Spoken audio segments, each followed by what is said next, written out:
Good morning, afternoon, wrong time of day. I'm all messed up. Sam and I are here. We're going to do a show, a pre-holiday show. Hope everybody has a great and wonderful Christmas weekend, if that's what you're into. If not, I don't know what to tell you. So anyway, Almost Agreement at gmail.com, Facebook, Twitter, YouTube. Go to the website, almostagreement.com. Check out the cool stuff we got on the website. Go to your favorite podcast provider and like and follow and friend and share and tell all your friends about us. We're going to keep doing our shows and doing stuff. We have a special guest today of the one and only Tennessee representative to the Federal House of Representatives from District 2. Timmy Burchett is going to be here for a minute to give you wonderful holiday wishes or something like that. So anyway, we're going to do that and some other stuff, and we're going to do a show. We'll talk together, or will we get, whatever, you get it. Here we go.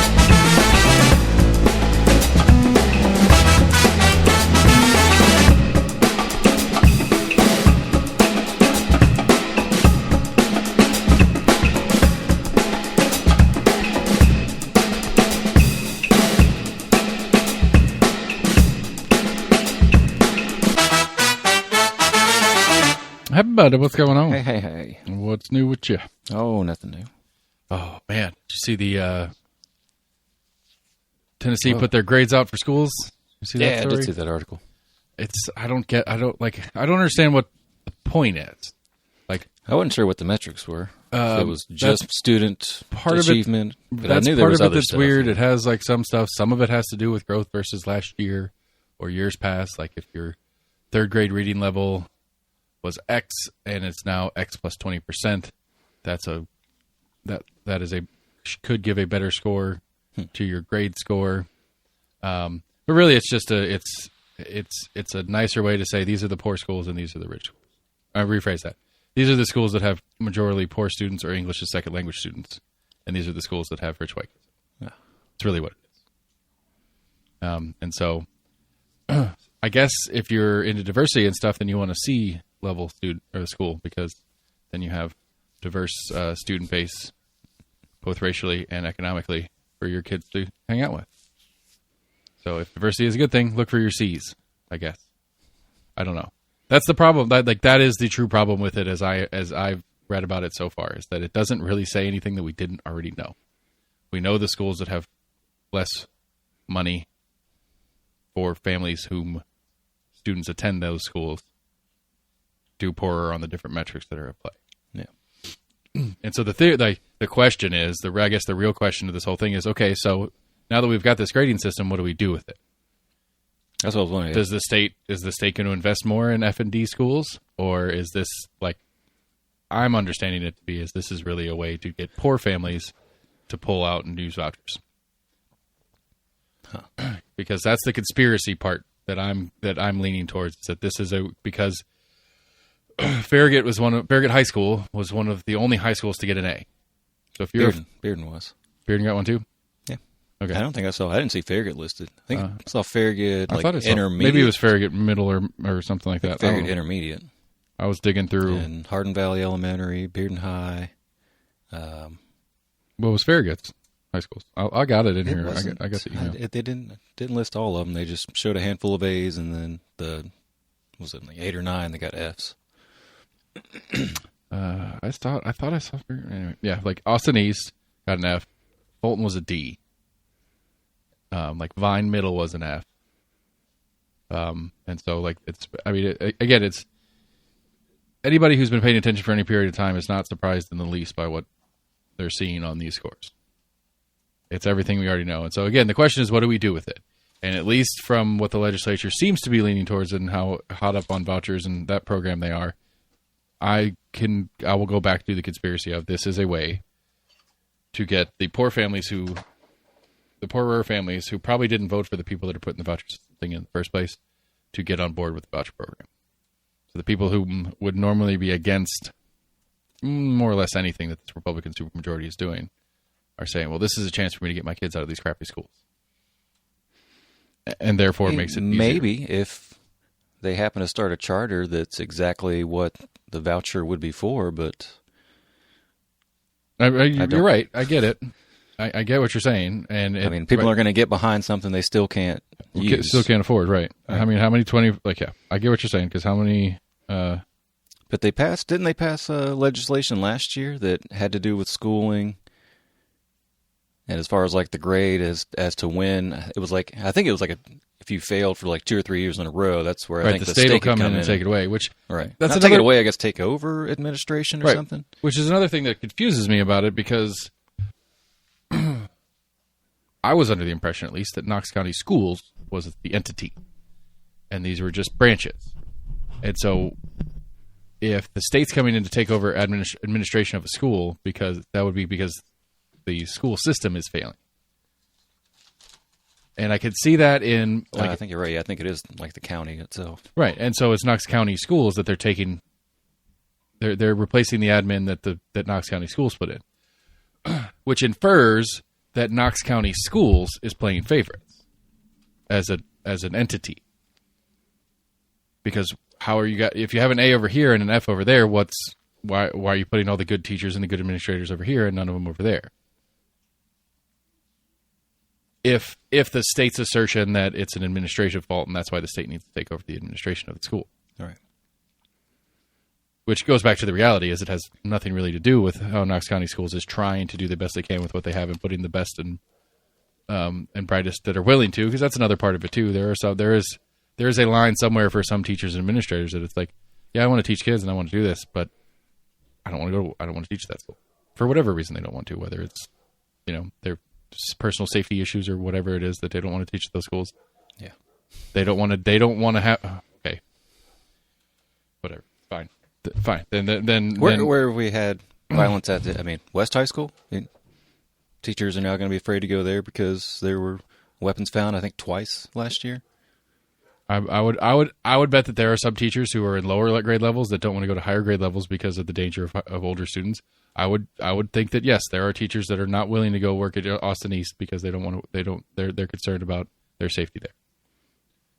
Is it rational and fair? Maybe not, but I'm sure it's there. Or they don't want to do it because they don't want to commute to that side of town. I don't fucking know.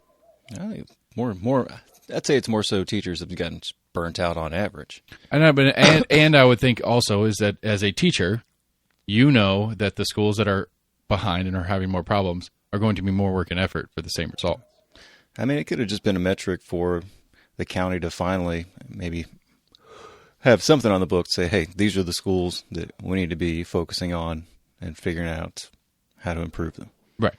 Again, though it's been semi-common knowledge for... Right. And again, but it's sort of those, it's like, well, theoretically, you have these kids for a third of their waking lives for 180 days a year. How much can you really do in that time if those other 2/3 and other 180 days or so a year, they're not in there? And they're not under your supervision and they're not under your educational, like how much can you actually do? You could say the same thing for a parent throughout the week. Yeah, I agree. But that's the argument, at least, is that it's the combination of the two bodies working to one end. Theoretically, the kid sleeps for 8 to 12 hours because they're kids, 8 hours with their parents, 8 hours at the school, rough math. So, if the parents and the schools are working together, they should be able to produce some decent adults. But if the parents can't because they're working, they can't because they can't afford it, they can't because of X, Y, and Z, and all that pressure is on the schools because the grading system at least doesn't care. Right.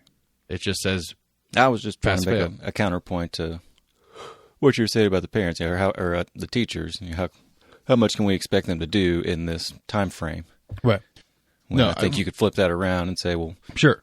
But again, I think that's one of those. This is not a new concept. It's not a new premise. It's not anything that anybody who's been in the schools and around the schools, cares about what's going on in the schools, actually knows what's going on in the schools, already knows all this. Did we talk about before? I remember reading an article that there were some school systems, somewhere in the Midwest, that had started the idea of doing 4-day work weeks, which the teachers kind of liked. Yeah. But then there was fear that, that once that one county does it, then the neighboring county will start to do it, and then it'll just kind of snowball from there. I like the premise of the 4-day work week for work. I like the 4-day work week for students. I'd like to see school starting later. I'd like the year. I want to say more have tried that. Yeah, they have. And it's one of those things that the data backs it up. The data says start later, give them more time, give them more free time.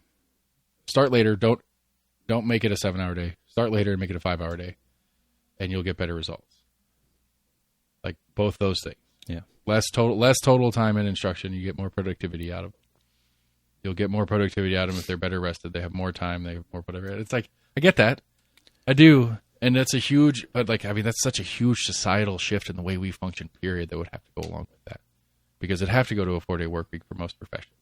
And then does it become, like we joked about it when we talked about it with John a couple weeks ago, I think,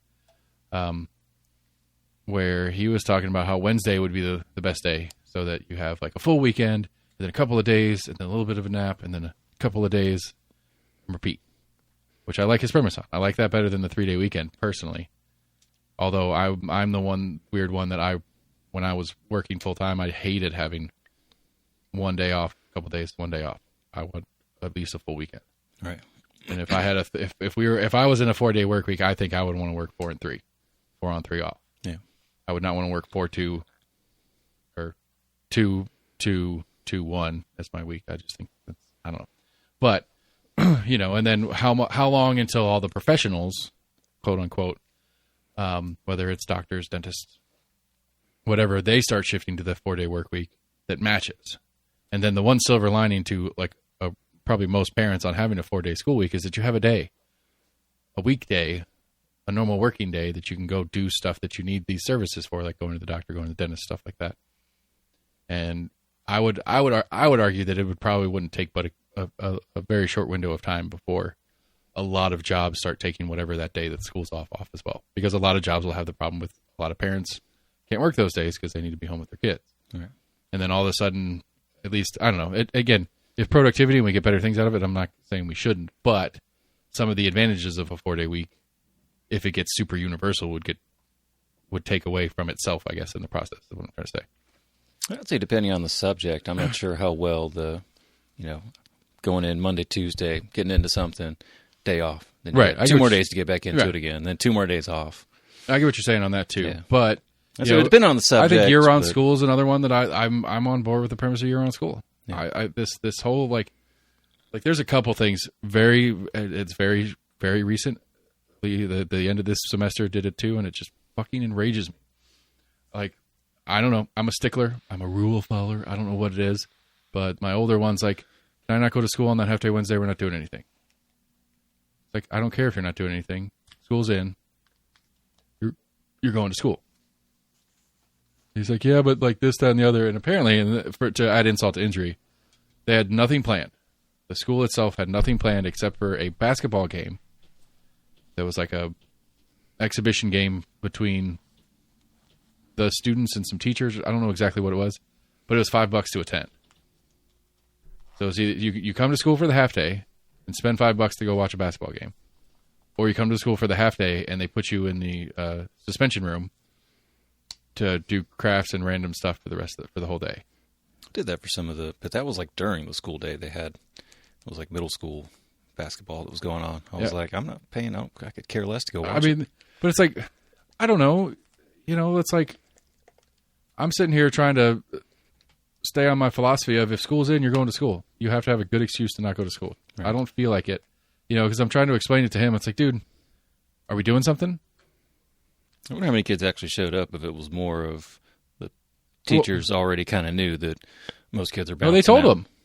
They told them, and they do it, and the teachers set their curricula to it. They don't plan on doing anything those days because they know a bunch of kids are going to be gone. And I called the office because I was like, I have some trust issues with that kid. And so I called the office. I was like, can you explain to me what's going on today? Like, I called them Wednesday morning, first thing in the morning, because I tried to call Tuesday afternoon. They were already gone. Before we could get home from school, they were already gone, and the office is closed. So anyway, I called them in the morning. They're like, yeah, it's $5 to go to the basketball game. And I was like, well, I'm not giving him $5. He doesn't want to go to the basketball game anyway. So what is he going to be doing? It's like, oh, well, they'll be in the OSS room. Some teachers have set up some crafts and stuff like that. So there's nothing. There's no point. And she flat told me, no, there's no reason for him to come to school today. So literally that day, at least that half day, the only kids that went are either kids that wanted to go to the basketball game or parents had to have the babysitter. That was it. But I don't know. That bothers me a lot. That bothers me a lot when we have all these discussions around schools and money and enough time and energy to do all these things, and we waste and waste and waste. And it's like, well, just take the day off. When did they plan this student-teacher scrimmage? I have no idea. Okay. So say if it had been in plan for months, I don't see the big deal of it. I mean, get the kids a day to like, hey, let's have fun to have scrimmage with the teachers.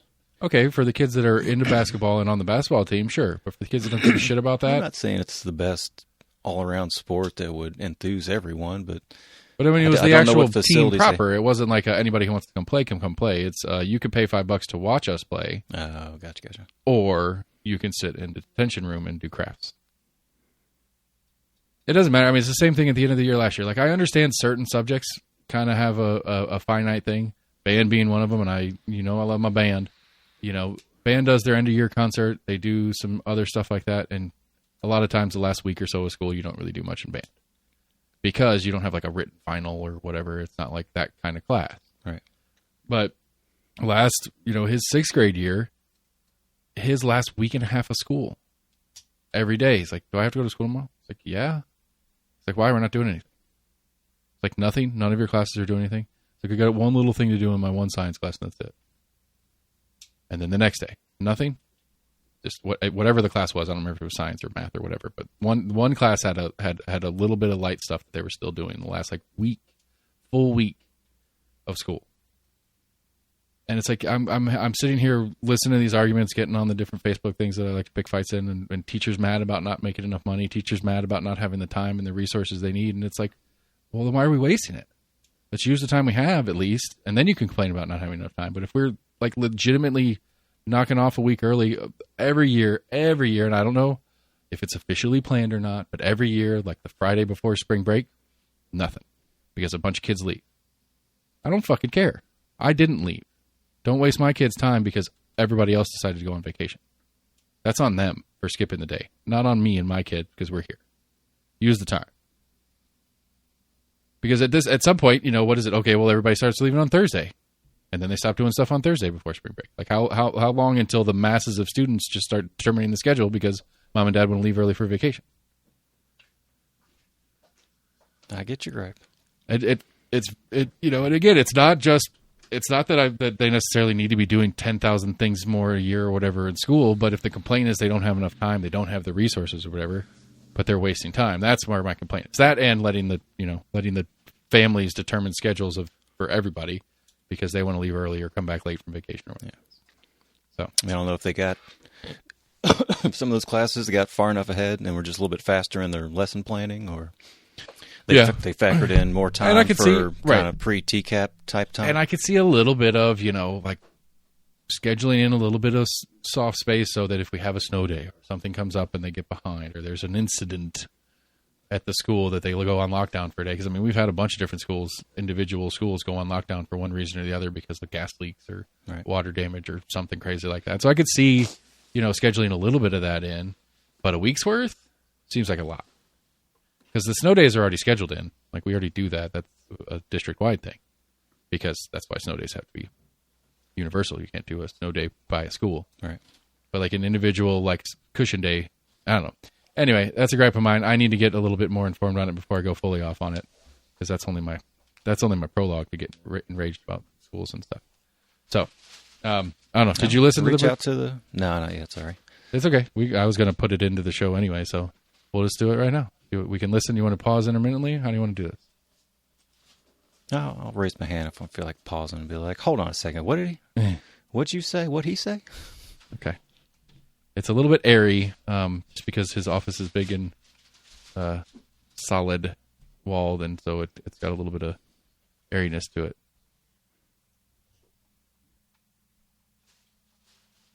Ah, shit. Oh, time out. I know how to work my stuff. We're back. Community. We got a short window, so I wanted to get a couple things in. One of the things for me that I've been chasing down. This is what you'd asked me to ask. Gone headfirst into politics, trying to figure this thing out. Is I own businesses. Branding is top of the list of things to do. And so what I've gotten confused at, the more I get into it, is I don't understand what an R on a ballot means and what a D on a ballot means anymore. It means a lot less than it ever has because we have what in D.C. is called the Uniparty, I think. Sure. It has very little to do with right or wrong, black folks or white folks. It has to do with green. Everybody talks about little green men, but it really has to do with green dollar bills. Man, if we were planning on it, that would have been a perfect transition to my second question, but we'll come back there in a second. Yeah. Because I agree. I think that's one of the things that I'm confused on, because when I go to the ballot, you better just vote. You better just vote for the person. Right. I try to pick the person who I think's best for the job. Yeah. But I think the reality is that most people are using the brand of R or D as their decision maker more than they are the person. Yeah, they're not. And if you look at them, a lot of folks, if you dig down deep, they just figure out the way they're going to get elected. Right. So that brings the next kind of continuation of that, because I don't. Long story short is I probably won't get the opportunity to vote for you if I wanted to. What's technically? Are you a convicted felon? No, but I'm not I'm not an official party member of any party. And well, that's the beauty of it in Tennessee. Well, sort of. No, you don't. You don't register by party in Tennessee. I understand that part, but going into effect this year, this is a state level thing. This has nothing to do with you as your position. But there's going to be the big old sign. You've heard the story about this, right? Go. I don't know. The state legislature passed a law that at the voting locations there'll be a big sign that is posting the Tennessee code, which basically says it's a misdemeanor to vote in a primary for a party which you are not bona fide. Which has always been the case in Tennessee, just nobody paid attention to it. Okay. And I think I'm hoping that nobody continues to pay attention to it, because I do. I don't know that that's.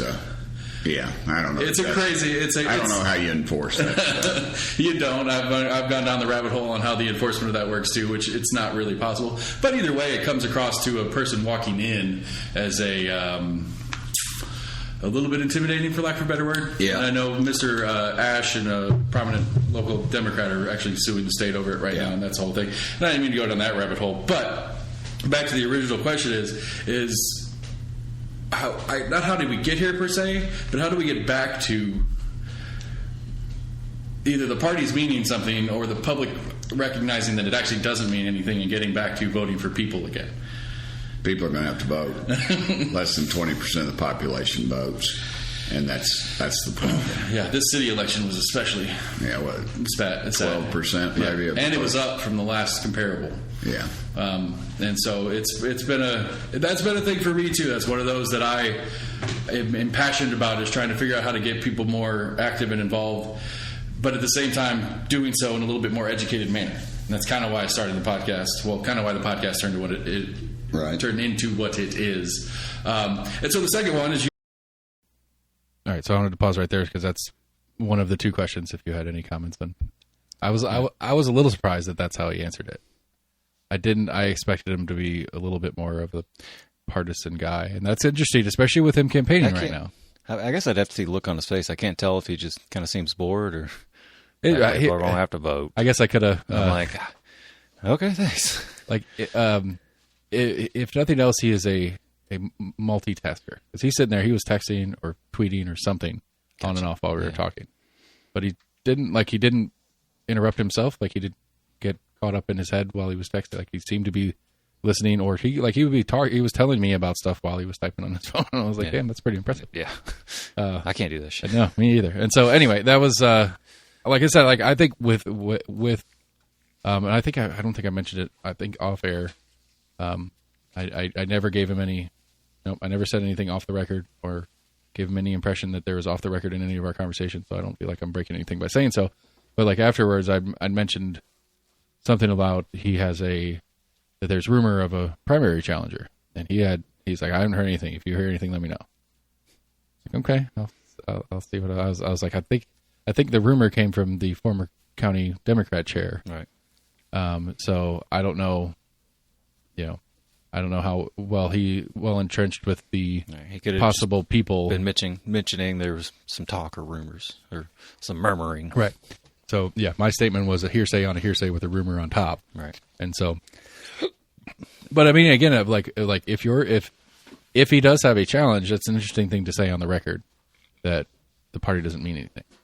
Yeah, because then what's your? Well, he put it more in the context of. I mean, he pretty much just said most of DC is right. doesn't matter. The new Green Party. Yeah.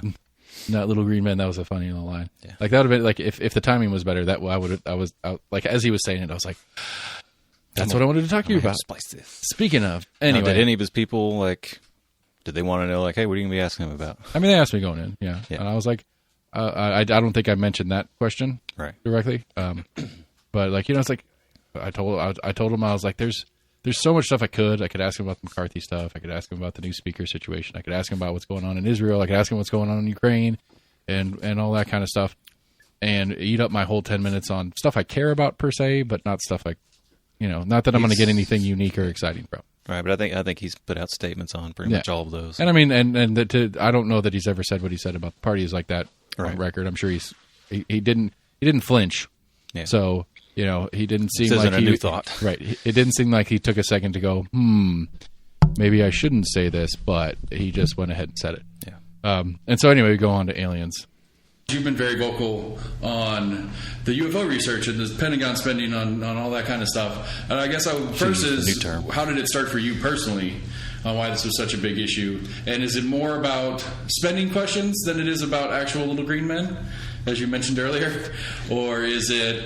because I don't know, like the math to me says that there's something out there eventually. There's no way the math doesn't give us something if we go far enough away, but hasn't gotten here yet. We don't know. Maybe somebody does. But where did that, like what was the impetus for you and why? Well, UFO is not the right word anymore. What are they called now? UAPs. Those we still call them UFOs. Yeah. That is just something I think to further confuse the fact. Like who's we? It was with me. It started at a very young age. Used to go down here to the, the West Knoxville branch of our local library, and we would. I would walk over there. My parents would drop me off, or I'd ride my bike. Now you'd probably parents would go to jail for doing something like that. But back then it was the 70s, and all was right with the world. And the librarians had these books laid out. Greatest time ever. On Bigfoot and others, and all this other stuff. And there was UFOs, and I thought, wow, that's pretty cool.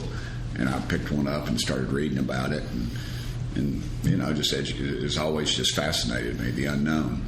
And then here I am, a United States congressman. I'm walking down the street, and the center of all media, TMZ. I don't know if you've heard of them or not. And their photographer is a good buddy of mine, and had lunch with him not long ago. But he asked me. He said, "Hey, Congressman, you heard about this UFO report coming out?" And I'm like, "Yeah, I have." They said it's going to be blockbuster. It's going to break it all wide open. I said, brother, that thing will have more holes in it than a block of Swiss cheese. I said, more people believe in UFOs than believe in Congress. And I ended up putting that on a T-shirt on my website, and it sells pretty good. But the nice smooth plug. You can check out my website. When they put that out, I ended up getting contact from people not all over the country, but literally all over the world. And so I ended up kind of being the spokesperson for it. I knew a little bit more about it than most. I knew about Roswell, New Mexico, and the cover up there in 1947. An article would come up on the internet or something. I'd read it, or I'd watch a YouTube video, and I guess I've seen Ancient Aliens a few times, but now I'm on it a bunch. So they use me. They interviewed me a few times, but they use it. They rebrand it or whatever and put it out on different. And people will call me all the time and say, "I just saw you on." And it's funny. I was on there one night, and a man called me who I used to work with years ago, respected person in the community, and he happened to be a Navy veteran. And he said, "Hey, I saw you on Ancient Aliens." And I thought, "Oh, here it comes. I'm going to get ribbed, And he said, I said, "Yeah." And he said, "I want to tell you about something that happened to me." It was in the 50s. And he was on a Navy ship. And how a UFO came down. And then they were told when they got back to port, he went through the whole thing where it hovered over them and they all saw it. And they went back to port, and then they were all sequestered by some men in dark suits, probably CIA, and they told them they in fact did not see anything. If they were were talk about it, that would violate national defense, and that they'd be put in federal penitentiary at Leavenworth. So, you know, I've had this story multiple times, and the craft was very, very similar in everything. So, you know, I'm in Congress. I'm wanting some answers. Matt Gaetz tells me that he's got somebody that apparently had been giving him information out at our Air Force base down at the name escapes me right now, down in Florida. Yeah, Eglin. So I go down there with Matt and Representative Luna. They're both from Florida, and we're going to get briefed in the SCIF, which is a secure environment. It's James Bond. You can't take your cell phone. You can't take your Fitbit. You walk in there with one, and electronic devices will determine that you have one, and they'll escort you out and tell you to empty your pockets, that kind of deal. So we did that, and we get down there, and they're briefing us on some pretty harrowing stuff. It's very dangerous for our country, but no mention of the UFOs. And we said we were told this is what we were here for, and they said, well, we can't. You're not. You don't have the credentials for us to brief you. So just for my sake, because I'm pretty sure I understand the way this works, but just for my sake, as far as Congress's oversight on the Pentagon, we do have a subcommittee that does have clearance to know projects like this? No. So the Pentagon has... We're supposed to... All of us are supposed to have clearance. Okay. And you've got an intelligence... Because, like, one of my things is I always get lost on. It's like, I'm more of a all information is my information, I'm a citizen here kind of thing. But I can lean into the idea that there are some things maybe I don't need to know for national secret's sake. Well, sure there is. For security's sake. But at least you or somebody elected to represent me should have some clearance to at least come back and tell me, yes, this billions of dollars we're spending over here has value for this secret thing.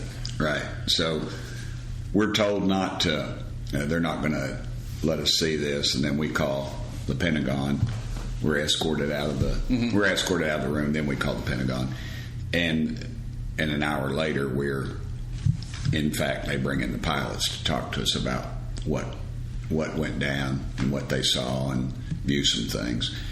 And, you know, it's just that stonewalling is just constant in this thing. I mean, the Pentagon, we give them billions of dollars, and right now they've not passed a single audit, and they can't find 50% of their assets.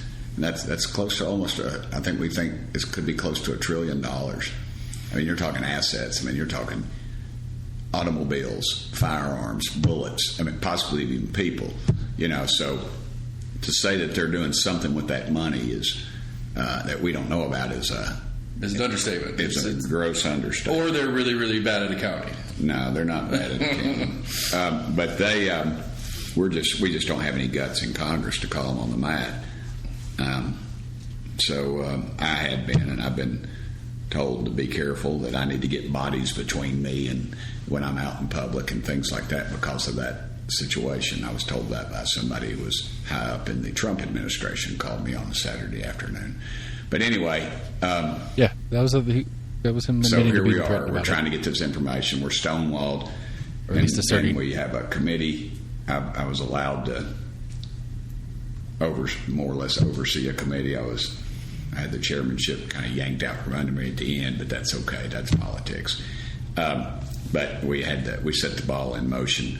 We had 3 great people in front of the committee, and it was a blockbuster. It started the whole thing, and so the American public wants to know, and they have a right to know. And the reason they don't know, it's control, it's money, it's corruption, it's influence, and all those things run Washington. Sure, because again, that's why I find your involvement in this is probably the most fascinating. Because I think you have been known as a deficit hawk. You try to keep the budget as good as we can pull that thing off in Washington, or as cheap or whatever we want to phrase that as. But you're also like this isn't an obscurity to you as far as the actual subject either, which is why I find this facet of what's going on with you probably the most interesting, because like you said, like there's so much going on, there's so many parts and pieces moving around outside of this subject. To have somebody that doesn't have some insight on it would make it a little bit I don't know what the word is, less believable, I suppose, from my end and watching what's going on. So what's the future hold on that? How's this play out over the next? Well, at least you've got an election coming up, but at least through this term and into your next term. Well, I hope that the UFO community starts contacting I've said this all along, they need to start contacting their congressmen, their senators, and saying, hey, we want total disclosure. The NDAA had 2 amendments in it, one by Schumer, which was about 60 pages long, and one by me, which was a page and a half. Mine just said I want total disclosure. Schumer's went a lot farther than it had a review board and all this stuff. Somebody divides the president on it, blah, blah, blah. Didn't we have both those amendments were gutted? Didn't Trump have something on the line that gave us a timeline for information release? That's why that first report came out, but it came out after he was... Right, they keep kind of falling apart in the process every time. They never go anywhere. Yeah. So that's what's happened. They have enough power to... Sure, they can kill my amendment. I'm the 435th most powerful member of Congress, but you got to figure Schumer, number one guy in the Senate, and he's got the president's ear, and they have the power to kill his amendment. That's what we're after. That's the power of this thing. Gotcha. Okay, that was most of what I wanted to cover. I didn't figure I'd get this long with you, so I was excited to get to cover those things. Anything about this upcoming campaign you want to get out now while we got a chance? The big boys are coming after me. They're going to come after me full force. I've kicked the hornet's nest. The leadership doesn't like me, and that goes past the White House. That's the Pentagon. That's the big money, the war pimps, as I like to call them, which people have told me to quit calling them. Well, I mean, that's what you do to make money. That's what you do. Their business is war, and their business is very good right now. Yeah, it certainly seems that way. Okay, well, that's, again, I can't thank you enough for your time. And thank you, brother. You pay we'll my do this salary again in the future. Look forward to seeing you again. All right, thanks. All right, Tim Burchett, everybody. That was fun. That was should have queued up the. I don't know. It's the alien sub story of it. I tried to I didn't mean to, but listening back on it, it's I threw him softballs to make this a money thing and not he believes thing. To me, he doubled down, tripled down, quadrupled down on. Yeah. No, they're out there, and we know about it, but they won't tell us. And I think that's and I think that is hey, I'll give you 2 minutes to do a campaign pitch, and it's I'm one of you, and they're trying to take me out. So what happens if I'm not in between them and you? That's his campaign. Is right. People are mad at me because I'm working for you. So vote for me so I can keep making them mad. So works for some. I mean, I don't know. There's so much they vote on, and there's so much that they do to,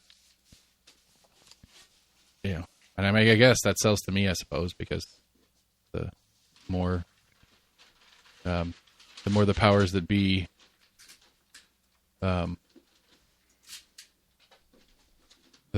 more the powers that be don't like people, the better, I guess. I don't know. It's whatever. It's fun. It's weird. Got to go in the federal building. Got to pay $11 to park for 30 minutes. What? You didn't ask them if they would validate parking? Yeah, validate parking.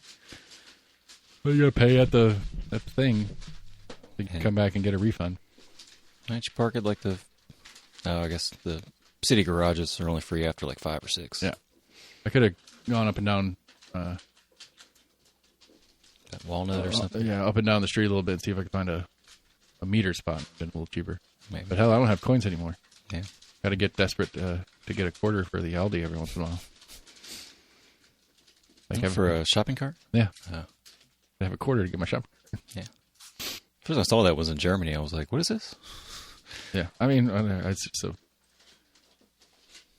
it's a weird... But I think a lot of them, you get that quarter back once you bring it back or something. Yeah, you get a quarterback. Quarterback, yeah. It is returned. It is do you want your quarterback? Don't leave it in the parking lot, asshole. Right, because that quarter is going to make a difference on that decision-making process. Possibly. I mean, I played the prank of gluing a quarter to the ground, and a lot of some bitches wanted to pick that up. True. But it's anyway. I mean, you incentivize doing something good. Maybe you can kind of get them in their mind. It's frustrating when you don't have a quarter. That's all I was trying to say. But anyway, like that, I don't know.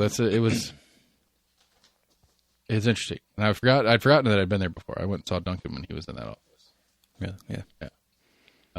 Not on the record, not in a recording, whatever. But I think I went in there once. I got a sweet selfie with Mr. Burchett in front of his grandpa's World War II flag or something like that. Nice. I remember exactly what he said about it. It was fun. Thank you. What was actually weirdest about it was I got to keep. Well, not that I got to keep my phone, but that like he took my phone from me to take the selfie for us. Like it was like it wasn't like I was getting my phone out and I was going to my cameras or whatever, and he like kind of reached his hand out. I was like, okay, my phone, sir. Like it wasn't a question. He wanted to make sure you were going to play that joke a lot of people do, where they pretend they're going to take a picture and they're just like doing the video. Like maybe trying to like half smile, like, did you take it yet? Is it still going? Yeah, I don't know, but that was I don't know. It was fun. I enjoyed it. I will do it again. I will reach out to his office again. They're pretty cool about the whole thing. I don't know what I like. I didn't expect anything life shattering or world changing to come out of it, but it was worth doing. I guess Marsh's office wouldn't be there. I guess would it be in like a federal building, just kind of within your district somewhere? Well, presumably, I guess they're in Nashville. I don't know because I don't know where she's from in the state. Well, I guess it doesn't matter. I think for senators, I guess you they're can statewide. live anywhere in the state. Yeah, there may be in the Duncan Federal Building, there may be a Senate office that they can use when they come to town. Yeah, but I assume I don't know. I would assume they're more permanent offices are in Nashville. Very possibly. But I mean, that being said, how often are they in Nashville in the state period, whether it's in Nashville or at their homes, wherever their actual homes are? We'll see. I guess if Gloria can pull off the upset, we'll see where her office is if she's in town. Yeah, that would be the easy answer. It's a good question, though. Huh? See if I can figure out how to answer that question. But schools got F's and A's and B's and C's. We're getting more on the UT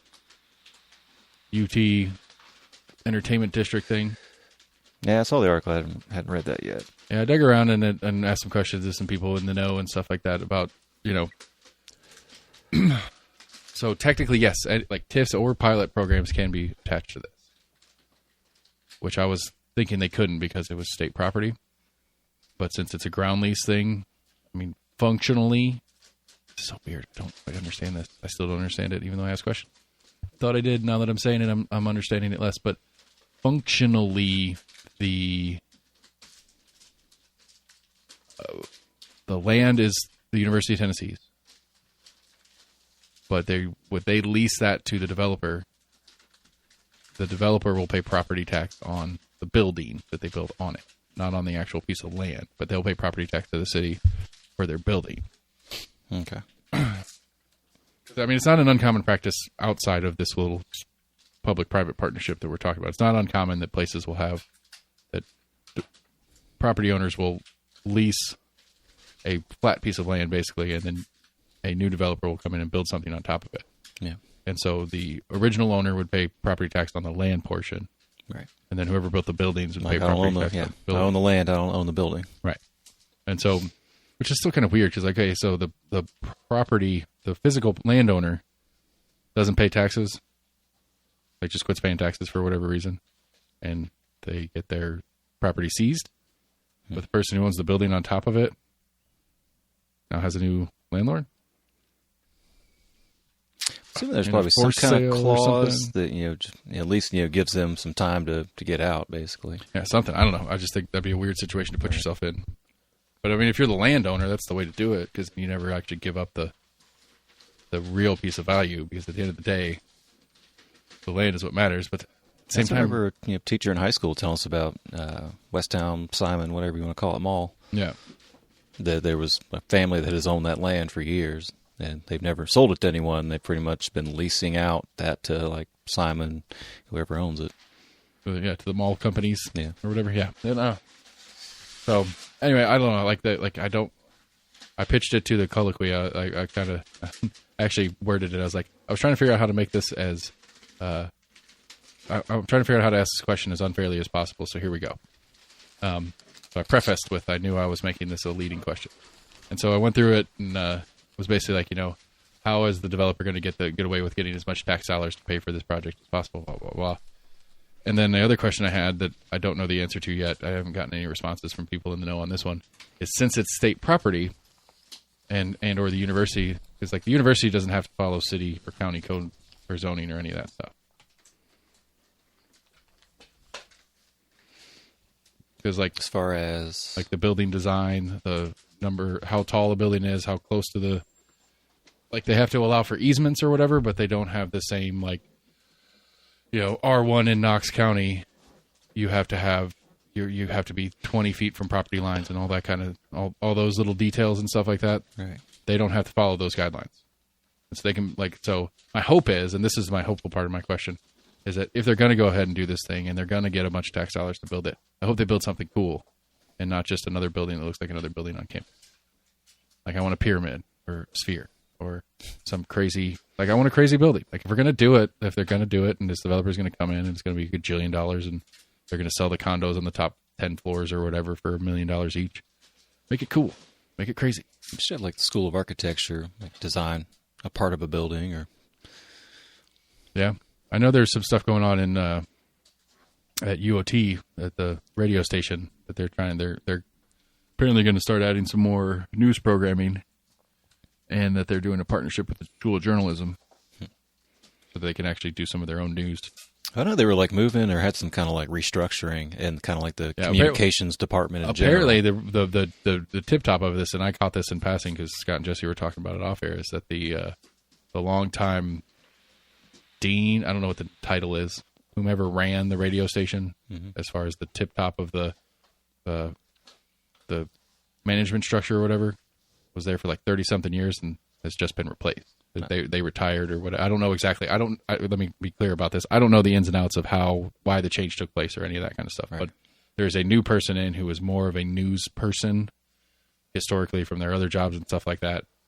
And that's why they're planning on making some of these moves. And so I don't know if that's related to what you were talking about as well, whether it's the structure inside the university as well as functionally they have a new manager basically. I hadn't heard as much about the new manager. I was more, what I heard was they were trying to remember. There was something. Right. I think we talked about like some of the Shifting sciences got moved around. Yeah, they're doing a lot of. I want to say they did something with like the College of Communication or whatever the hell they call it. Right. Which subset of the major school it goes into and all that kind of stuff. So, yeah. Yeah. But yeah. So that was some of the big stuff. What else did I? What was the other one I sent? I sent the. Oh yeah, Trump got removed from the primary ballot in Colorado. Oh yeah, it's interesting. Like I don't know. Like I actually, Breaking Points did a piece on it, and I happened to catch it today when I got the truck to work. I finally got the truck started, and so when I was going to the dump, I was listening to Breaking Points, and they were breaking it down as far as like some of the legalese of it, how it. They were. I mean, it was actually one of the more fun segments on the show because Crystal and Sagar were arguing the whole time. Like it was an argument between the two of them on whether this makes sense or not legally. Yeah. And so, like Webster's definition of insurrection. Okay, yes, it applies, but Webster's definition and law are not necessarily the same thing. True. Because like apparently this amendment that they're using for this or that they're referencing to this or whatever is like post-Civil War stuff. Right. Like you were like, especially for people whom were maybe like a lieutenant or something like that in the U.S. Army, whom defected essentially by technical terms to go be an officer in the Confederate Army. And then I think it was those that, I guess it would be an applicable situation. It's not. It's not. I think it was just more of persons that on record were at some point against the actual You were United if States you were of America. If you were an elected official in the Confederate States of America, if you were a officer of the Confederate Army, I don't even think it went that far. I would say even if you were a soldier in the Confederacy, that would then bar you from the office because you took up arms against. Perhaps. Okay, I don't know. I don't know the totality of it, but the premise being is that okay, you were literally on you were literally on a government that was actively at war with us. Right. You had some role in that on the other side of it. You're not allowed to hold office after that. Right. Which apparently that there was some stuff during the Reconstruction era that there's kind of like a tribunal kind of deal where people were re-granted their full citizenship and allowed to run for office and stuff. There's cases of people who tried to get back into politics or whatever post U.S. Civil War and were barred from holding office because of this amendment. But then later down the line I don't know what the word is, but their eligibility to run for office was reinstated, I guess, after a period of time. Not because of the period of time per se, but whatever this tribunal or whatever oversaw it said, okay, yeah, that's fair. You haven't been continually acting against the interests of the United States government, so you can now be an office holder or whatever. Gotcha. And so like, yeah, I've read a couple different interpretations. It's a little bit different of a situation. It's apples to oranges, as you like to say. Because I've heard some talk about, I guess, in the wording of it, it doesn't list the presidency specifically, but it does mention like vice president, Congress, Senate, etc. Yeah, so there's some people like, well, it doesn't say the president, and there was some judges ruling because I know it's going through a few different states. Right, the lower court said that the president didn't count, and then the Colorado Supreme Court said, well, of course it does. Right, it's infallible that they would apply this to everyone but the president, which kind of makes sense in my mind. I agree with that. I don't think they necessarily, but I mean that's one thing when you write out something legally. Yeah, and it gets law, down to you need to be a little bit more specific. Yeah, but maybe they just assume like, well, surely if they're reading this, I don't need to write president. Like I've said, everyone else, like there's no reason it wouldn't be their boss too. Right, I would think so. That would make sense to me as well. But I think the interesting kind of subset in that is that, the last time any of this has been applied was, I guess, was that 2001? Some sort of guy that got caught spying for Russia. A U.S. citizen got caught spying for Russia. And then it was the Rosenbaums from the 50s or 60s or whatever. Julian and Ethel Rosenberg. Yeah. And then and then there was, that was the last major one, was that. The Rosen something. Yeah. And like, I don't know, like I could like, it was it like, again, it was I love those exchanges when they have those, because you can tell it's not just them putting on a show. Like this is, I truly believe, like, I mean, Crystal was very much like, this is the definition of insurrection. How could you take it any other way than that, whatever. That Sagar's like, yeah, but legally, we had an impeachment hearing. He was impeached by the House, but he was not convicted of the crime, and so he was never convicted of the crime. How can you say he actually did it? And again, I agree with you on the definition part, but if we have a political process for asserting this guilt, and that process didn't, and so we're now Well, no, I mean, even if he would have been impeached and actually removed from office, that is still not. I don't think that would still, in the eyes of the law, I don't think that would still consider him liable for that. Maybe, but it would. I mean, it is a court proceeding in theory. I agree with what you're saying. But if he was impeached and removed from office for his actions on January 6th, then this Colorado ruling that says he's ineligible to run there's no interpretation. It is clear he was convicted of an insurrection. It clearly says that insurrection acting against the state makes you ineligible to run. I think it would add a little bit more fodder to their canon, but it would make it a much more solid case than it currently is, I guess, is the point. I don't think so much. I think people would still view it as the same as a witch hunt. I mean, the Babylon Bee headline, which I'm not saying I agree with it, but because it's a chive-ish newspaper, not chive, onion-style thing, that's what they do. But it said, nothing like removing democracy to make democracy safe.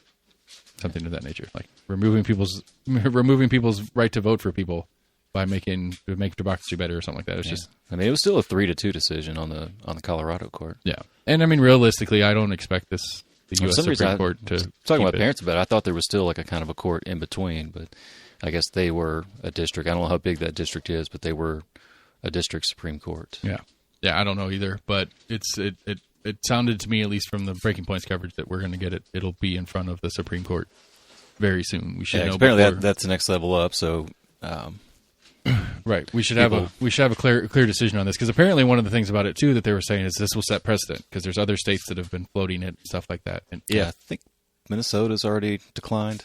Yeah, and so if the Supreme Court upholds the decision of the Colorado lower court that they can remove him from the ballot, then there's like a dozen other states that are already planning or starting the process to doing it, and then vice versa. I still think it would have to go through each state, though.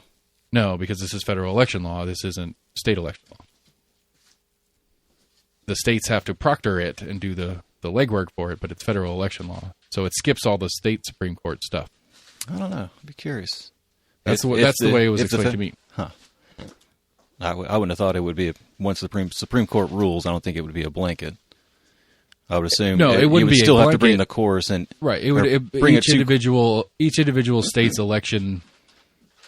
I guess Secretary of State election office would have to do whatever process is to deny access to the Trump campaign to the ballot, but it takes all the guesswork out. Is I guess the point I was trying to get. So, like, if Minnesota, like you were saying, is one of the ones that was working on it or whatever. I think they've already dismissed that or kicked it back down to. Okay, but if Minnesota's wanting to do it, they don't have to worry about it getting challenged in the courts past that point. If depending on how the outcome of this Colorado case, I still think he would have to be. It would still have to be found, removable in each state. But I think from there they wouldn't have the appeal process because right. But what it would be is that the Supreme Court is basically acknowledging that he is an actual insurrectionist by legal definition, and therefore each state can apply that rule as they wish. I don't know that it would remove him from all ballots. I don't know. I don't know. Nikki Haley apparently is the only shot the Republicans have for it to not be. That's what it seems to be. Like all the big PACs are starting to coalesce around Nikki Haley. They've given up. I've heard put out stuff. It's pretty much like once I start getting attacked more, which means I'm the front runner. Right. They've got DeSantis and Ramaswamy and. Christie. Oh, you asked me how to say his name. I'm not 100% sure. Yeah, Chris Christie. They're all dead in the water at this point. I think it's Nikki Haley is the only one that has a shot, and I don't think she has a shot to unseat him unless something like this actually goes through. And which I don't know, because then it takes if it's only taking his name off the primary ballot, they have to do the process again, get him off the general election ballot. If he says, okay, you're not going to let me run as a Republican, and he reasserts as an independent, I mean, I guess his exclusion doesn't matter about party affiliation. Right. It's whether or not he can be on the ballot as a electable candidate. Because I think even if it does go, that would be interesting. I guess even in Colorado, if it were just to stay as it was and it didn't get appealed, etc., that he couldn't even be down as like a write-in, the Secretary of State or whatever that counts the votes. Right. Can't even count.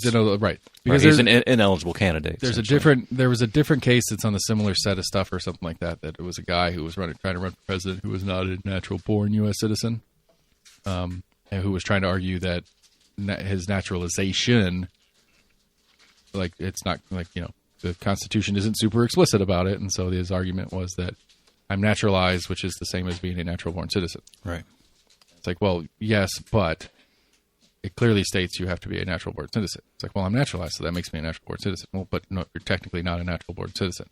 Anyway, so that was the whole argument on that. And and so basically, I can't remember what state or what the synopsis basically, as it broke down, was that you can, the Secretary of State has the right to remove you from the ballot if you can't assume the office if you do win it, which would be the same thing at play here. Right. Because that's the same argument. So it's crazy. Just had a crazy idea. One way to kind of fight for more rights for some of the territories that are kind of like stuck in that gray area of being a quote-unquote U.S. I can't remember what exactly they're called, but they're not exactly U.S. citizens. They're like U.S. residents or something. It's really weird. Their passports look like U.S. passports, but on the very last page, it says a certain thing. Right. This is not a citizenship. It's like your driver's license right now that says this is a driver's license, but it's not a real ID. Yeah. It just means it's not literally the Right. term for the trademark term, real ID. Yeah. Right. Anyway, Another good way to, kind of force the issue of rights is have someone run for president from one of the territories. that would be interesting. Would be very interesting. Yeah. I'm from Guam. Yeah, you're not an American. I'm not? What am I? I don't understand. Like, I don't understand the totality of the relationship with the person. Like, Right. There's a number of territories that like are... Puerto Rico. Puerto Rico's the easy one. That's the most known one, I guess. But like, That's the most prominent that more people have fought for Puerto Rico possibly being a new state. right. Puerto Rico. It's not a particularly wealthy nation, as it were, or whatever. All right, well, we've got a lot of stuff there as well. Yeah. And apparently a lot of business likes to go down and do stuff there because you don't have to fall under U.S. laws specifically and U.S. taxes specifically, but it's accessible with super ease because you can go in and out as a U.S. citizen with no problems. Yeah. But apparently, like, there's a big chunk in Puerto Rico that wants to become the United States because that'll open them up to the social services that go along with the United States, welfare programs, food stamps, stuff like that. Right. Which, makes it kind of a valid reason for the United States not to allow them to become a state because it's just going to bring a bunch of cost in. I don't know what the math would be. Like, I don't know what the average income that it would add versus how much it would add in cost. Just on a simply super basic economic level. Let's say if it was a state, you automatically would lose all those special exemptions Yeah. of tax credits. Absolutely. But then, but the question for Puerto Ricans in the story is, okay, if you lose all that tax advantage that all the people that are coming down there spending money, putting their businesses there, buying gajillion-dollar vacation homes and doing all that kind of crap, if you lose those tax incentives for those people and they bolt, how much worse does your economy get? And how much more do you need the social services of the federal government because of that? Therefore, how much less likely is the federal government to let you in because you're going to just be an expense? I don't know. It's an interesting story. I don't get it. I don't understand how you're allowed to have properties like that as a nation. Yeah. It's either you're either part of this country or you're not. I don't know. Like, I don't feel like it doesn't make sense to me that there's a gray area there. You're either a division of this nation or you're not. And if you're a division, then you and your peoples get the same things as everybody else in that nation do, or you don't. I mean, I think a lot of them kind of came in. I think at least some of the Southeast Asian countries kind of came in kind of pre-war, or right around World War, or at least the Philippines, I think, were pre-World War I. Not sure when exactly they became U.S. territories. I think they were like official territories as far as being the U.S. So I know we invaded them in the late 1800s. So I'm trying to remember who the president was because there was a really funny kind of dig at whoever the president was that was talking about, might have been like Taft or one, and saying that he was kind of his reasoning behind, sending troops to the Philippines was, they were trying to bring Christianity back to the Philippines. Like, oh, great. Like, you know what the Philippines is named after, right? No. What is it? I don't. Oh, it was named by the British, by like King Philip. Like, it was, they were Christianity had already been brought there. Right. They've already been colonized once. So they're right. going to do it again. Like, we gotta bring God to them. It's like, no. Yeah. That excuse don't fly. Yeah. Yeah, I think a lot of them came in, in the colonial time, so it was kind of like you had your ports here and there. I mean, I So you get kinda had it. places to On stop. economic and military strategic, there's a lot of reasons. World War to II, have you could yeah. put bases there. And that's why Hawaii was a territory before it became a state. Yeah, because it was our little home island in the giant Pacific. Right, but that works. That works for that reasoning because then you don't have to pay the, you don't have to. Why buy the cow kind of thing, right? Why buy the cow when you get the milk for free? Right, but I would think, even in that, in World War II, before it was a state, it still got attacked, and I think we're under the obligation to defend it as a territory. It was Hawaii wasn't officially a state when Pearl Harbor happened? Don't believe so. Oh, I don't know if I ever knew that. I feel like I always just assumed it was a state. I want to say they became states after. I could be wrong, but I want to say they became states after. So that's the. I want to say it was like late 40s. The interesting question would be if somebody bombed Guam, would we react the same as we did when somebody bombed? All right, I would think so. I would think that's still considered U.S. soil with it being a territory. Well, it would be because if you hit anything in Guam, you're going to hit the military bases, and so you bombed us directly at that point anyway. Like our bases in Syria right now are getting shelled randomly. among others.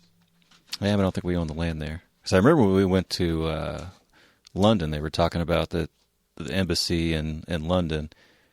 It's one of the only ones that's not. Yeah, we don't own the land that it sits on. Right. Every single one, like most of them are technically, and I think it's still technically because in agreements or whatever, it's still technically sovereign U.S. territory.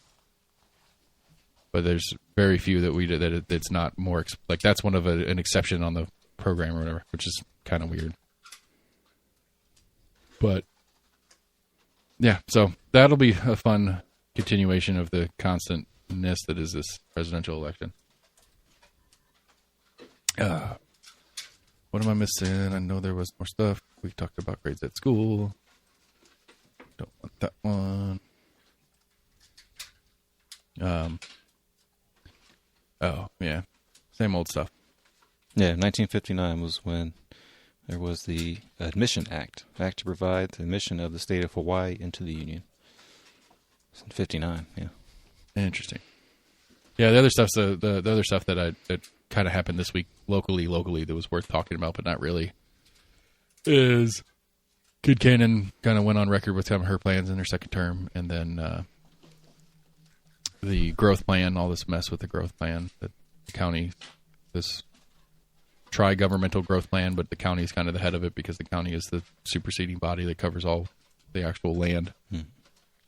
And it really, realistically, because the the township of Farragut and the city of Knoxville have their own subset of codes and stuff like that. It's really the Knox County unincorporated growth plan that everybody's getting all in a tiff now because it's actually starting to get real.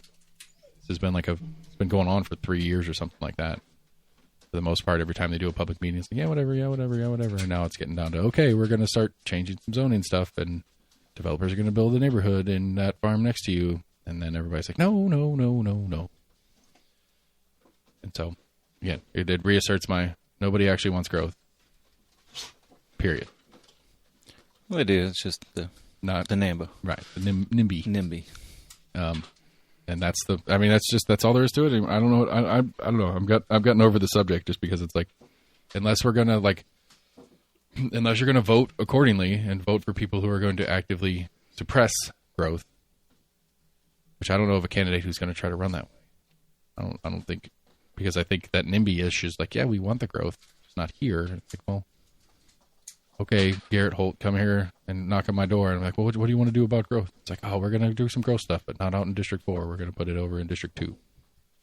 Well, you don't get to really make that unilateral decision. So how are we going to do that and make it, I agree. And I know some of the growth plan is to try to focus it on city and stuff that already has the infrastructure and the transit and all that kind of stuff. Whether it's unincorporated county parts that are near the city limits, like along the major corridors of Westerns and Middlebrooks and all that kind of stuff. But I haven't looked around too much. I think there's still at least a number of derelict buildings there close to around the whole kind of 640 or not 640, 275, 75 close to downtown intersection. There's room. There's certainly room to do stuff. Yes, I agree with that wholeheartedly. Or I'd say part of it's the cost of tearing down all of that old stuff, because I'm sure there's right, chemical, etc., right, waste disposal, or just the sheer cost. It's harder to do.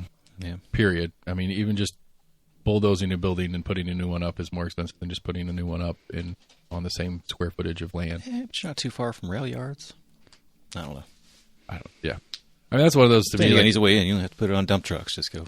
Yeah, but that's one of those things like that stretch there between the old city and where Mill and Mine and stuff is, or the old rail station, where they're I don't know if they opened it yet. They renovated that. It's supposed to be like a little commercial town center kind of thing. They did it a while back. Yeah. I thought there was some kind of little museum. The one on the north side. The south side one is the one on Jackson. Is it's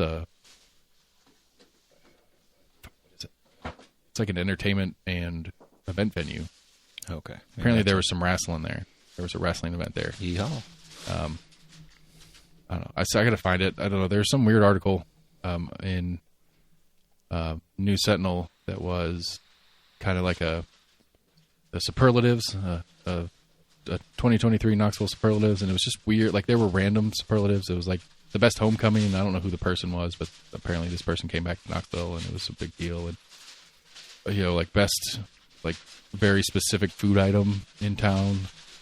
And it was just a really random combination of things. Apparently it's from the Scruffy City podcast that they kind of turned in an article. But I guess what they do, and because they don't care about print that much anymore, is like my dad sent me the article because it had the tavern in it.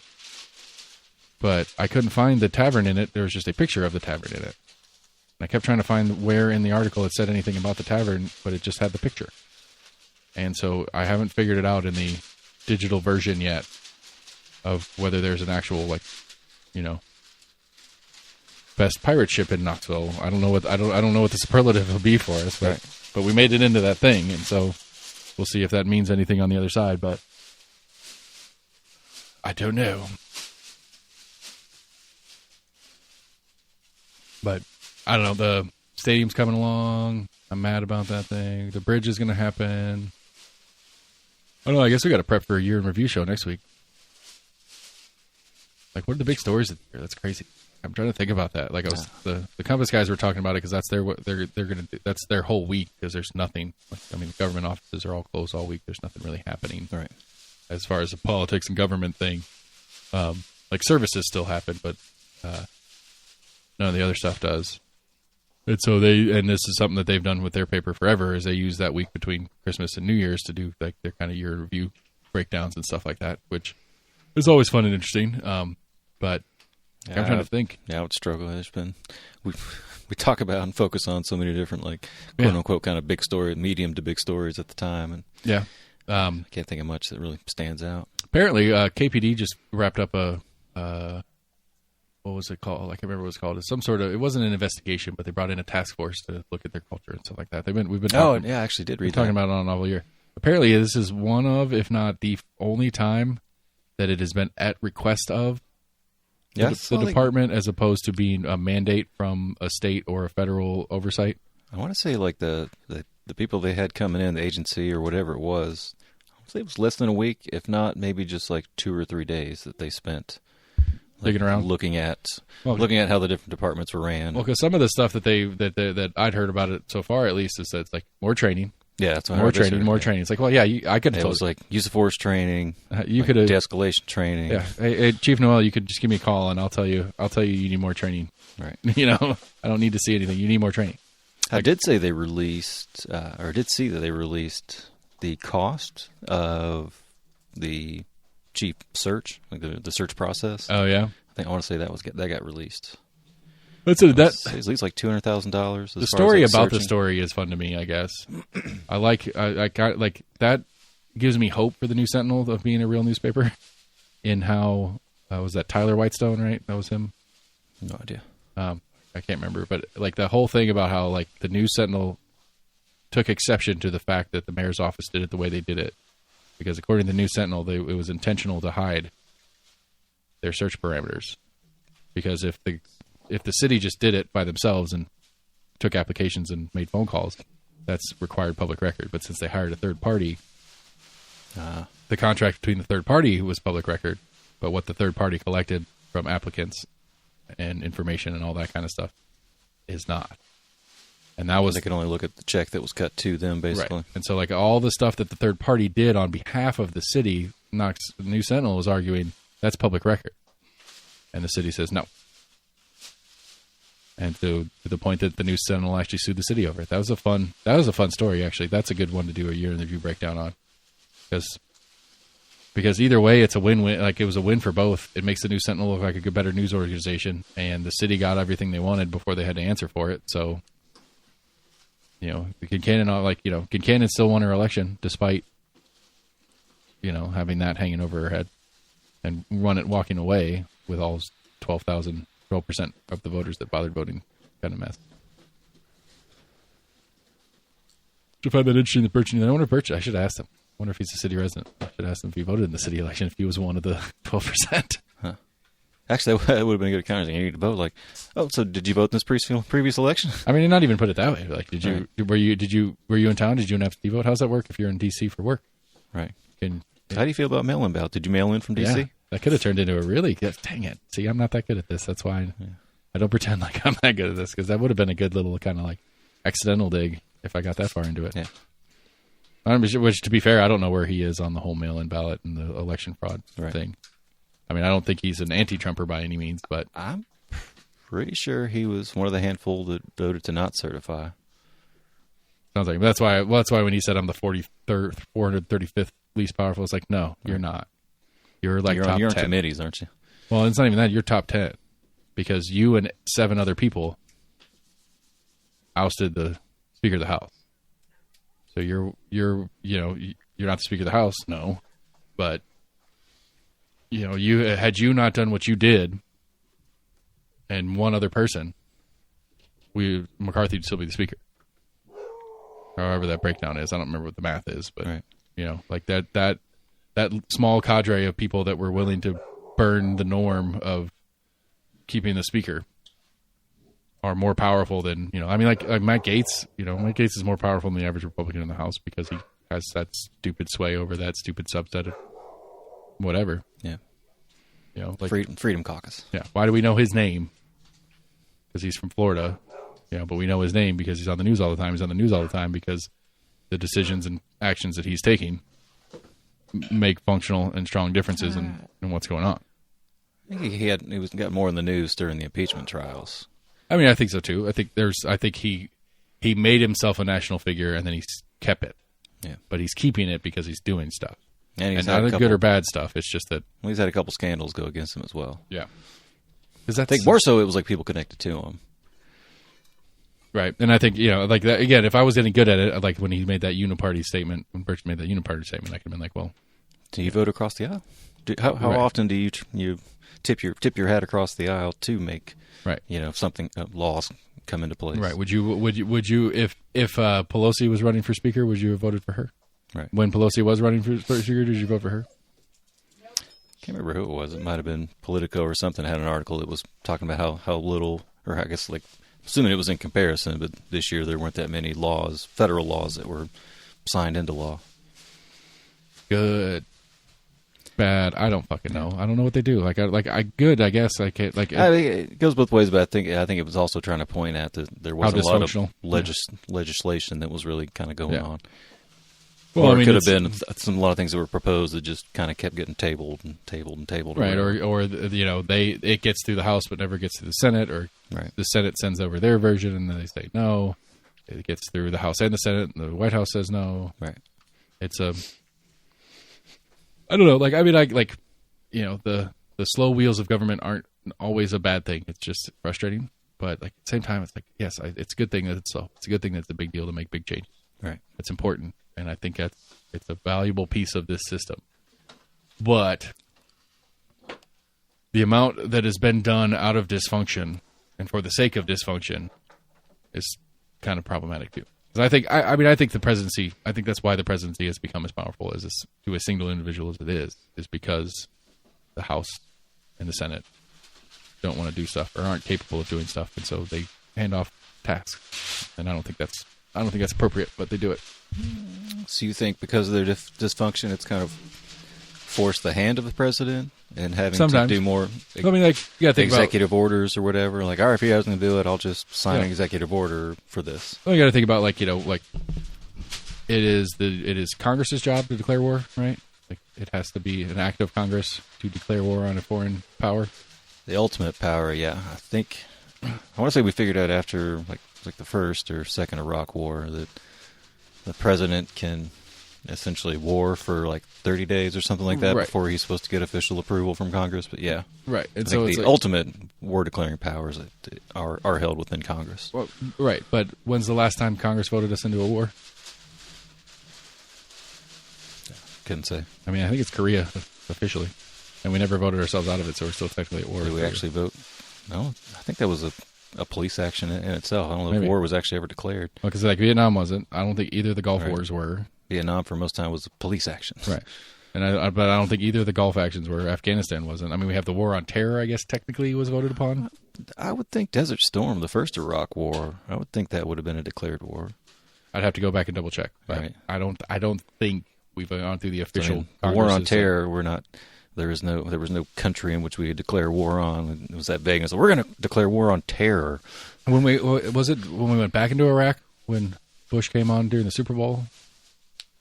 Is that what it was? I don't remember that specifically. I remember the I remember the NBC News report breaking into your regular broadcast for this. I think that might have been like the beginning of. So I guess after 9/11, we went more into Afghanistan. Right, but it was. I remember Bush specifically saying It might have been like 02 or 03. We're going to take Saddam out. Like Right. That was the synopsis of the special report. I think that was when I guess we first like shot some missiles in Baghdad. There was like an evening footage of you see explosions going off. I don't know, but yeah, going back to the point is I think there's a lot of stuff like that. Like so you can go, you can start a war without it being officially declared, and then like what does Congress do if we're already 30 days into a conflict? Are they going to be like, nope, we're out? I feel like it's just kind of like, well, okay, yeah, I get it. I do understand the premise of, especially at some level, it's like quick action. The is commander in required. chief does have authority to essentially do small scale. I guess I don't want to call them assaults, but small scale military actions. Yeah, I don't know. Obama signed off on sending in SEAL Team 6 or whatever to go after bin Laden. Right. That wasn't a declared war. Well, it might have been technically because I think the war of terror wasn't. I think that was still under the war of terror, but I don't know. I'm not sure if that was actually. I'm not sure Congress It's even had to sign off on that. They're like, such wait, who are we? Who are we going to war with? Even terror. Right. Oh, even in that sense, it's so vague and broad that it gives the president power to be like, well, I mean, who are we writing this war letter to? Who do we address this to? I mean, I guess there is an active list of what the United States government considers terror organizations, and if you're on that list, then the authority of the government to go to war with you as a terror organization is pre-granted, I suppose. I don't know. I know there's a list. Like there's a list of like Hamas is a but listed terrorist group. I think that's more so for like interactions, as far as like if you're on that terror list, I think you're automatically excluded from or like international banking system, et cetera, kind of things like that. Yeah. But okay, yeah. But I would assume it does. It also would include military action against you as a group, not as the nation that you're in. Right? Yeah. I don't think it would just be like, oh, you're on this list. I mean, because that's the other one. Do you have to get permission? We can fuck with you whenever we want. Do you need to get permission with from the nation that which the group is active? I mean, Afghanistan didn't count. We kind of took the government out of that conversation anyway. But like, if we were to go into Iran after, as far as by the book legal, I'm not sure. I think it's more of just it's something that's kind of it's an accepted rule of like, hey, we're about to send some people into your country. I mean, I think legally, in international law's sake, it's sovereign territory. You don't have the right to enter our sovereign territory with your military under any circumstance, right? Without our permission, right? I think legally, not that international law means dick. Functionally, right? I mean, it means something to smaller countries who have the UN or the G7 or whomever it is that can just pound them if they want to. But I mean, even the bin Laden thing, I don't think we had permission to be in. I think that was actually in Pakistan. Yeah, that's when like the Black Hawk crashed or whatever, so they weren't going to be able to take off on it. Like I think they put like demolitions on it to where the least amount of it would be able to be like recoverable. But it was pretty evident that like this we're badass, not supposed to be here. Like blacked out, badass helicopter remnants are there. Yeah, it's pretty obvious who was just there. I don't know. I was actually about to make a joke. It's like there's enough of our hardware in the hands of other groups. I don't think we wouldn't be able to play dumb on that. Like, I don't know who we sold it to a few people, but I mean, I don't know. I don't know what Billy did with it. I let Billy borrow it. I mean, that's what Burchett was saying in that little piece. It's like they can't pass an audit. There's over an estimated of over $1 trillion worth of assets that the Pentagon can't say where it is. I'm sure a few Blackhawks are on that list. Right. Well, they're not on that list because the list doesn't exist because they don't know where they are. But I'm sure there's a few Blackhawks that should be on a list that aren't where they say they are.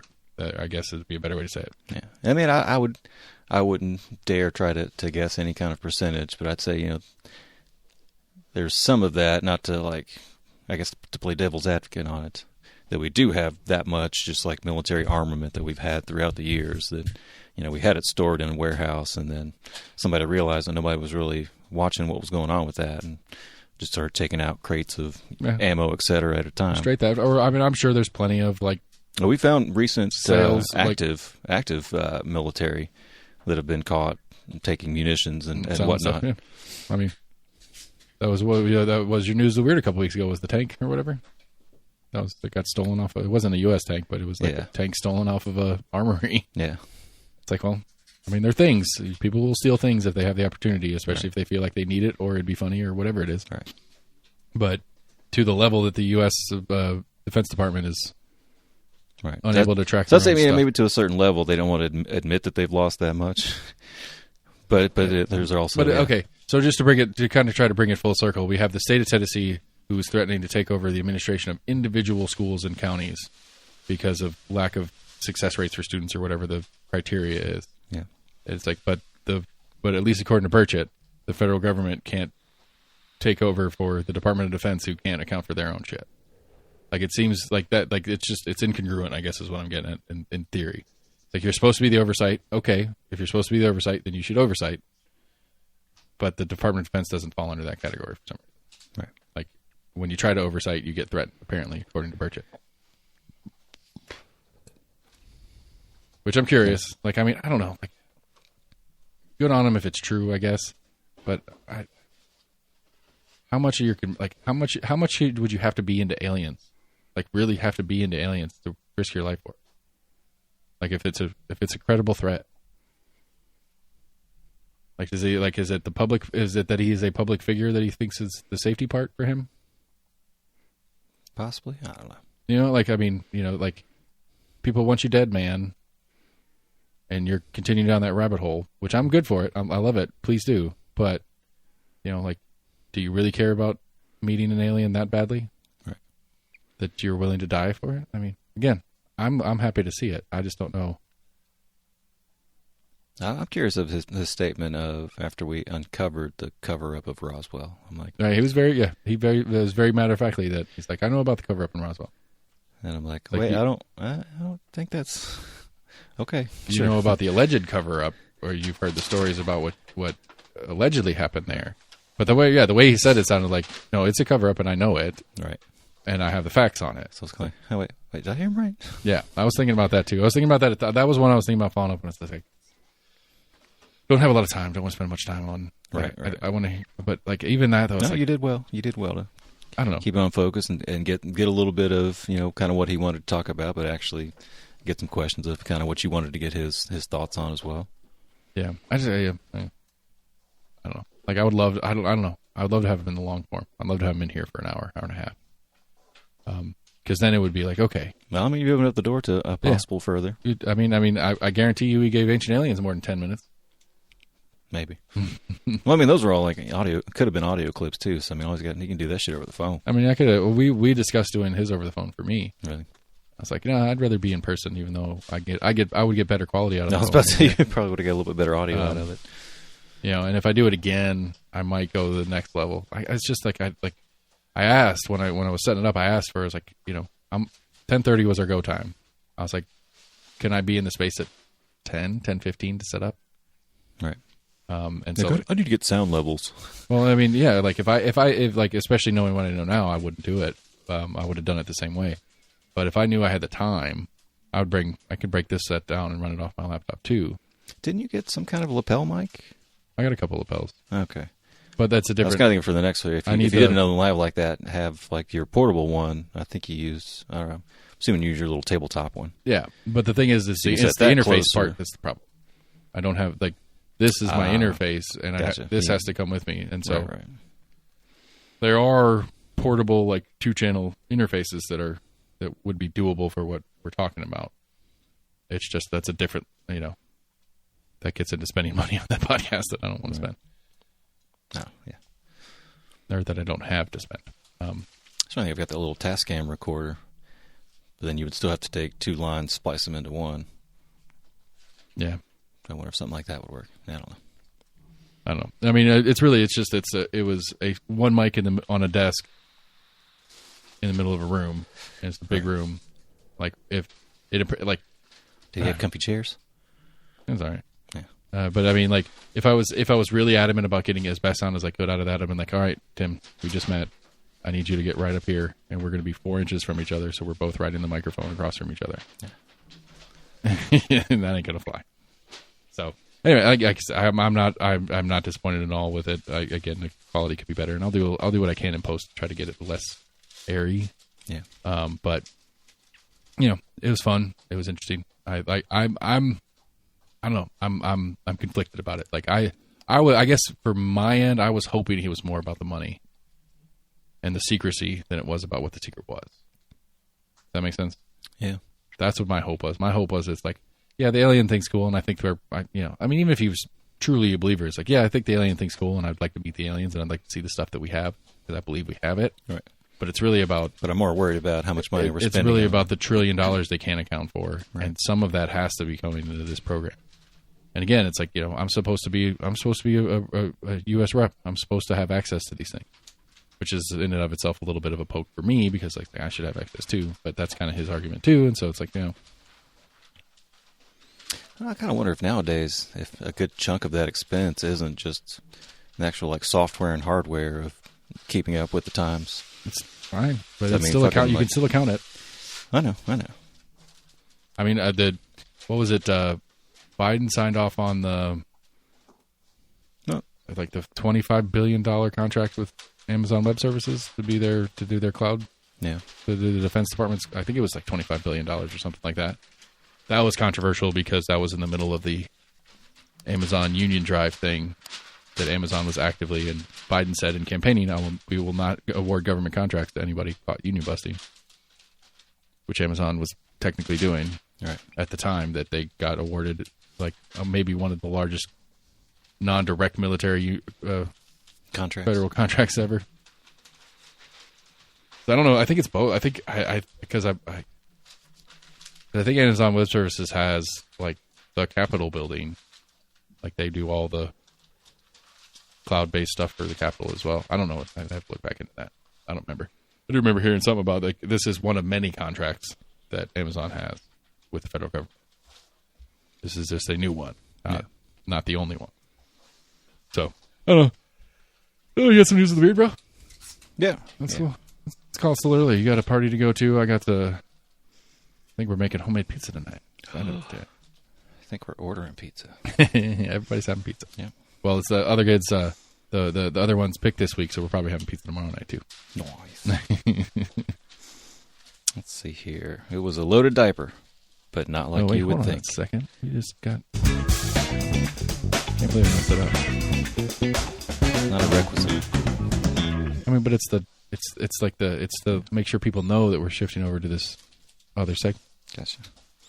See, it was a loaded diaper, but not like you would think. Security officers found 17 bullets concealed inside a disposable baby diaper at LaGuardia Airport. Officers pulled the otherwise clean diaper from the passenger's carry-on bag after triggering an alarm in an X-ray machine at a TSA checkpoint. He initially claimed he didn't know how the diaper ended up in his bag. Later, he suggested his girlfriend put it there. Let's see here. I mean, I would have to think, no matter how dumb a criminal you are, you would know that if you put a diaper full of bullets through an X-ray machine, you're going to get caught. Yeah, you would think, or you would hope that he was honest and like, I didn't know it was there. Like, I'm not that stupid, but like, I don't know. Maybe he thought that he might be able, if he wrapped it up tight enough in a diaper, and they'd pull it out and be like, I'm not opening up that diaper, sir. You just go ahead, have a good Christmas. I mean, that's a special level of stupid, which is possible. Don't get me wrong, but I just feel like I feel like he was set up. That's my take. Yeah. So he was cited for unlawful possession of the 9mm ammunition. Really? Yeah. Where was it? You said LaGuardia? Yeah, New York. Okay. Yeah. I would think it would be like, attempted something, trying to get it on in an airplane. That's why they talk about it at least a couple times a year of like how the percentage has gone up of like people that keep trying to bring like handguns or weapons through TSA checkpoints. Yeah. I mean, I'd say a small percentage were just kind of like unknowingly in a rush of like putting their bag, Right. packing their bag or whatever. I mean, that was like that was me when I was leaving in the morning. The reason this little pocket knife I have that's been sitting on my desk is it was in my backpack that I was loading all my gear in to go to the federal building with, and I was like, I got to remember to take that out of my bag. Excuse me, sir, what's over? I need you to step over to the side, please. I did have to go through the metal detector like 4 times. I had to take my belt off, and so I was on time. I had plenty of time. I made sure to be early, but like the assistant in his office comes down to like, you're not allowed to roam the halls. Right. It's not, hey, it's office, whatever. It's their door on the left. It's like, We'll have someone come get you. They said, call me when you're on your way in. And so I called in the parking lot. And they're like, okay, cool. And so I go in, and security was expecting me. They're like, oh, you're the podcast guy? I was like, yeah, that's me. And then one of them gets on the phone. There's like 4 of them out there.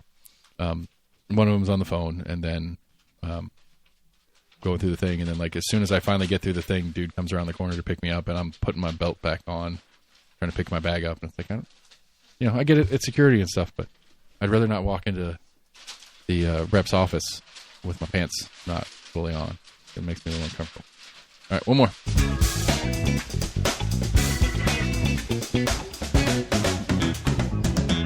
You are the father, Murray Povich declares to Denver Zoo orangutan. He actually, I guess there was a mystery as far as I guess who exactly was the father was. And so there's I guess an orangutan. they either asked him or he caught wind of it. I think they actually asked him. That's hilarious. So there's an orangutan at the zoo that got pregnant, and they didn't mean to get pregnant. Yeah. They were unsure of which orangutan was the father of a new baby primate. Decided to have a little fun with the results and turned to paternity announcement guru himself, former daytime talk show host Maury Povich. I love it. That's the way the world's supposed to be. That's the good stuff right there. Yeah. That's cool. He was like, yeah, sure. I mean, it's a punchline to most people, and he knows it, but whatever. I didn't realize he's been married to like Connie Chung for like 30, 40 years or whatever. I didn't know that. I would not have thought of those two as a couple. She's like a real journalist, right? Yeah, I don't think she's done anything in a while, but yeah, she was. Yeah. I think she did CBS Nightly News or something for years. Yeah. Way to go, Maury. Yeah. You are the father. Nice. We did a podcast. Merry Christmas, everybody. This will be released on Christmas Eve. I hope you have a wonderful weekend. And we'll be back for our year in review, so I'll give Sam homework to pick out a few things to go back in Knoxville, Knox County news stories of the year that were covered. We'll see if we can't cover a few things of fun. I'm sure we'll get into some national stuff as well. Crazy 24 coming up. Elections are in full swing. We're going to have ballots and candidates, primaries and generals and primaries with generals and all the craziness that goes on with that. And, of course, the big old presidential madness is going to be what it is on top of all that. So, for Almost Agreement at gmail.com. Find us on Facebook, Twitter, YouTube. I need to fix that. Find us on Facebook, X, YouTube. Go to your favorite podcast provider, like us, share us, tell your friends about us, and keep listening, and shoot me emails and stuff if you have any questions about stuff. I will be getting Jennifer Owen here in the first of the year as well. I'm excited to talk to her about vouchers and other school stuff that pisses me off a lot. So, Almost Agreement. Have a great night, everybody. We'll talk to you all soon.